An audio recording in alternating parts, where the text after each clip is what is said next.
Well, it's very clear that the government has said in the past weeks that they are looking for peace in Venezuela. And it's amazing that the first step that they did after the supposed election this Sunday is to take Leopoldo and Antonio and taking him to the jail. This is very clear that this is the answer of an undemocratic government that is only looking through fear to keep what they call peace in Venezuela, which is not other thing than violence. How concerned are you for also your situation, the situations of others who are currently in the assembly? Because the assembly itself was under attack just earlier this year. Absolutely. We have had many attacks, violent attacks against the parliament in Venezuela. And today I had a session of the parliament. I am very, very grateful because many ambassadors went with us to the National Assembly and they were joining the session of the parliament. And to us, it was a very important support that pushed against any attack to the government. Now, the opposition obviously boycotted on Sunday, but it still went through. You know, this new assembly was elected. What are your options now to try and maintain at least some of democracy? Well, our option is to be in the streets making demonstrations. Our option is to be in the parliament making resistance in order to fulfill the desire of freedom and democracy in Venezuela.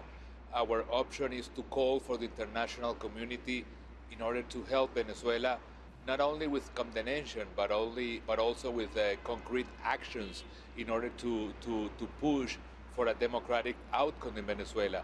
So we have to struggle in order to keep and to achieve freedom and democracy in Venezuela and social justice. That's our concern. That's our fight.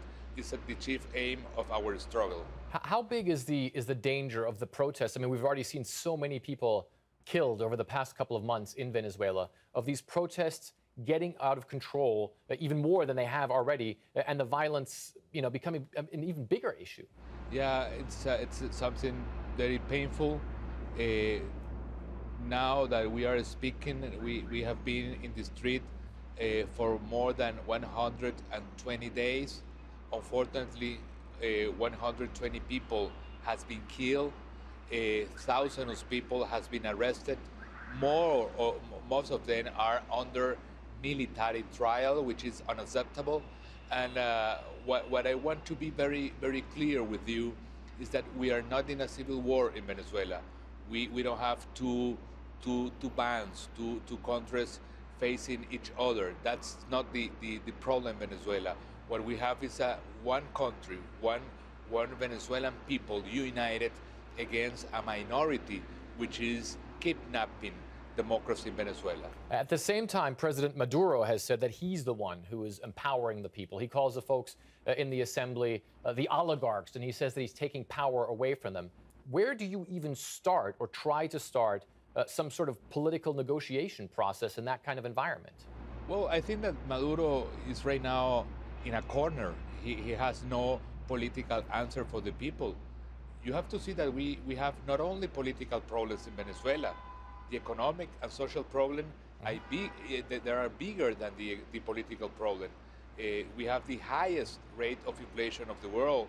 We have the most violent country because of personal crime in the world. We have the companies and industry, they are leaving Venezuela. So Maduro has no answer for Venezuelan people. And the Constitutional Assembly will deep the problems of Venezuela. So we have to keep our fight in order to have a democratic country with an open economy, with solving the social issues in Venezuela. And I hope, and I'm sure, that we are near of that possibility of a democratic outcome in Venezuela. So far, Nicolas Maduro has laughed off the new sanctions levied on him by the Trump administration. What do you think the U.S. should do? What do you think the OAS could potentially do, and other countries, what they should do in a concrete way other than condemnation? Well, I really feel that we are already living sanctions in Venezuela. Venezuela people is undergoing the worst economic situation in history. So Maduro have to be blamed for the suffering and the pain of Venezuelan people. Maduro has built this situation of isolation of Venezuela. Maduro has built this rhetoric of anti-international relationship of Venezuela. So Maduro wants to transform Venezuela in another Cuba. So we are already living in a situation which I think it's impossible to be worse than what we are living now. So I think that other countries, what are doing is only answering the politics of Maduro to isolate Venezuela. How can this situation be solved? Because everybody internationally, if you talk about this, it's absurd that a country as rich, as cultured as Venezuela should be in the kind of situation that it's in right now. Well, for me, the solution is easy, and I am not being simplistic. It's very easy. Is to put on Venezuelan people the constitutional right to do the elections, to follow the rule of the Constitution, to have real check and balance in Venezuela, to have the protection of human rights, to respect the National Assembly. So it has to be a real political will to make democracy to govern Venezuela right now. So the real solution, it will be built by Venezuelans through elections, through human rights, through the recognition of each other. Julio Borges, thank you for joining the program. Thank you very much. Now, of course, we continue to ask for interviews with officials from the Venezuelan government. So far, we have not gotten a response from them.